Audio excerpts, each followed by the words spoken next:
Trump की nuclear धमकी के बीच अमेरिका का धमाका, F-35 से दागा थर्मो न्यूक्लियर हथियार, चीन रूस हिले। नमस्कार, न्यूज़ 18 का डिजिटल प्लेटफॉर्म देख रहे हैं आप और आपके साथ मैं हूं रितु सिंह।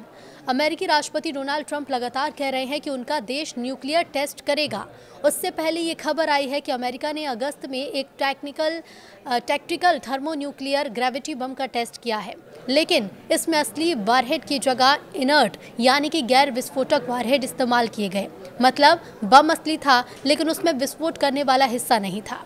ये जानकारी अमेरिका के ऊर्जा विभाग से जुड़े नेशनल न्यूक्लियर सिक्योरिटी एडमिनिस्ट्रेशन यानी NNSA ने दी है। ये टेस्ट 19 से 21 अगस्त के बीच नेवाडा के टोनापाहा टेस्ट रेंज में हुआ, लेकिन इसका ऐलान अब हुआ है। इसमें F-35A फाइटर जेट ने पूरी तरह ऑपरेशनल कंडीशंस में बम को उड़ान के दौरान छोड़ा। ये पूरी प्रक्रिया असल युद्ध जैसी परिस्थितियों को ध्यान में रखकर की गई है। अमेरिका ने लेकिन इस बम का टेस्ट आखिर क्यों किया? तो अमेरिका समय समय पर अपने न्यूक्लियर हथियारों का स्टॉक पाइल रिलायबिलिटी असेसमेंट करता है, जिसमें वो ये देखता है कि क्या उसका परमाणु भंडार सुरक्षित है, भरोसेमंद है और जरूरत पड़ने पर काम करेगा। इस बार का टेस्ट इसलिए भी खास माना जा रहा है क्योंकि कुछ हफ्ते पहले ही राष्ट्रपति डोनाल्ड ट्रंप ने संकेत दिए थे कि अमेरिका दूसरे देशों की बराबरी पर फिर से लाइव न्यूक्लियर टेस्ट पर विचार कर सकता है।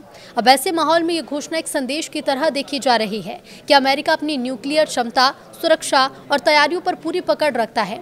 अमेरिका ने B6112 न्यूक्लियर ग्रेविटी बम का टेस्ट किया था।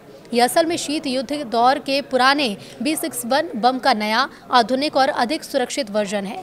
NNSA ने 2024 के अंत में इसका लाइफ एक्सटेंशन प्रोग्राम पूरा किया था, जिसके बाद ये बम कम से कम 20 साल और इस्तेमाल में रह सकता है। एक रिपोर्ट में बताया गया है कि सेंटिया नेशनल लेबोरेटरी के मुताबिक ये टेस्ट एक बड़ा मील का पत्थर है। इस साल B6112 के सबसे ज़्यादा फ्लाइट टेस्ट किए गए। पहली बार बम को थर्मल प्री कंडीशनिंग यानी कि अलग अलग तापमान के माहौल में रखकर F-35 पर ले जाया गया। इसका मकसद ये देखना था कि अलग मौसम, दबाव और ऊंचाई में कैसे काम करता है। अमेरिका लाइव न्यूक्लियर विस्फोट नहीं कर रहा है, वो गैर विस्फोटक ट्रायल कर रहा है ताकि न्यूक्लियर हथियार सुरक्षित भी रहें और आधुनिक भी रहें। इसके साथ ही B6112 बम F-35 जैसे आधुनिक विमान के साथ पूरी तरह कंपैटिबल है। ये नाटो देशों के लिए भी अहम है क्योंकि कई साझेदार देश F-35 उड़ा रहे हैं।